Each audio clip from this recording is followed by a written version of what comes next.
The organization, when it was founded by Henry Ford, he said he wanted to build a hospital for every man, and it's turned out to be just that. He actually incorporated the Ford Motor Company experimental engineers in the design of the facility, which was extraordinary for the day. We were one of the early group practice models in the country, along with the Mayo Clinic and several others. He wanted everyone to work together.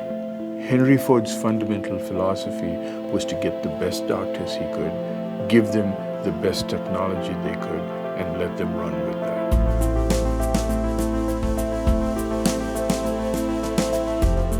The medical group is set up as probably the most ideal arrangement of physicians and scientists to team together to manage, to investigate, and to develop new treatments for diseases of all types that we have.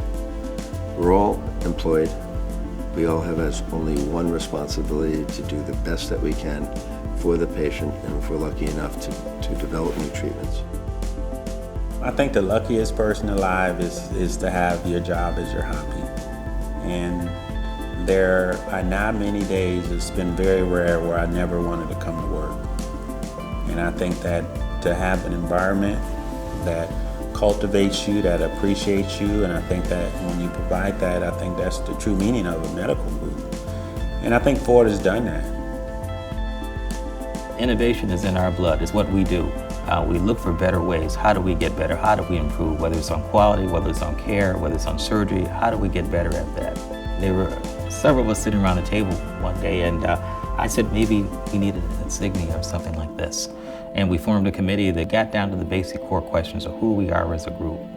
And we're a group that believes in innovation and research. So in that, we see the microscope, which is a true Henry Ford microscope. What's wonderful and remarkable about Ford is that it has provided an environment that has allowed us to be a part of moving the field forward. That innovative passion and desire to always look at things a little differently and try to see how we can make things better and not being satisfied with the status quo. That spirit lives on, and you can really feel it, it's palpable. We talked about innovation in service and how we service the community. And then in the insignia, we see the Henry Ford ambulance that sits in front of the Henry Ford Hospital as a key component of that. We're engaging the community and asking leaders in the community to tell us where we need to go to dramatically improve the care. It's a belief that we're in this together and we have to find a solution together. It's that belief that's really core here and that is fundamental to everything we do when we think about transforming healthcare and innovation in healthcare. It starts with the community. What brings value to our patients in our community, and how can we work together to realize that value? Here it's a very different orientation. Our primary mission is still clinical, taking care of people.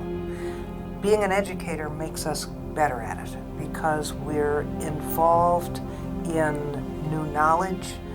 The research enterprise is that third leg of the stool, I guess we'd call it, but they support patient care and its excellence. We're good doctors because we are teachers. We're good doctors because we're embedded in the middle of discovering new knowledge.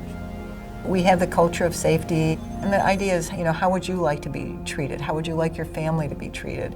And I think the other thing is that for the majority of people that work here, they do get their care here. And it's that important to them because they know that, yes, this could be my neighbor, this could be my aunt, my uncle, my father, my mother, that it's taken to make sure that nothing slips through the cracks, that you're doing the absolute best you can for everybody. We talked about the practice of medicine, the professionalism of the practice of medicine. And in that, we have our caduceus there, the actual caduceus, which is on the front of the Clare Ford Pavilion. And throughout our medical centers, we have our insignia placed there and on the lab coats. It kind of defines who we are and promotes who we are as a group, working together with professionalism, with innovation, with teamwork for the care of patients. This is all about delivering great patient care. People that we look for are people who are committed to patients, committed to quality, committed to their colleagues. The culture that we have here is very unique. It's a very collaborative culture. It's a very supportive culture. As large as we are a family, and I feel that when I'm here. The way that a family feeling translates into a medical practice is teamwork and groupness. And so physicians were very much more collaborative and continue to be much more collaborative under that type of group practice construct than they are when they're actually competing with one another. I think the one thing that we cannot lose at Ford, and I don't think we've lost at Ford, is the curiosity to always ask the question, what could it be and how better can it become? And that is a driver for everybody, whether it's a janitor, staff people who deal with making our hospital better looking, to our nurses, to our clinicians, to our assistants, to our leaders. And I think this is now what I see is very exciting at Ford. There's an enthusiasm and an excitement that is very contagious of what could it be for the next 100 years. It isn't any one single element. It's that we, as a whole, as a collective group, as a team, as an organization with tremendous leadership, are positioned to address the uncertainties and the great promise that the future has to offer, whether it's through our research, through our training, through our quality patient care. I think we're prepared to address a tremendous future.